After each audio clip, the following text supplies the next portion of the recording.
বহুদিনের একটা ইচ্ছে আজকে পূরণ হতে চলেছে। আমি আজকে যাব নৈহাটি বড়মার কাছে পুজো দিতে। তার জন্য অনেক ভোর ভোর উঠে স্নান সেরে রেডি হয়ে নিয়েছি।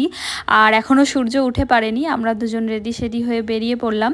আর এত সকাল হওয়াতে রাস্তায় কেউ ছিল না, আমরা দুজনেই হেঁটে হেঁটে যাচ্ছিলাম। আর আমার জুতোর ফিতেটা বারবার খুলে যাচ্ছিল, তাইও ভালো করে টাইট করে আটকে দিল। আর এরপর ট্রেনে করে আমরা পৌঁছে গেলাম নৈহাটি। নামতেই তো দেখি বাপরে এত ভিড়, প্রায় 700 মিটার পর্যন্ত তো লাইন ছিলই।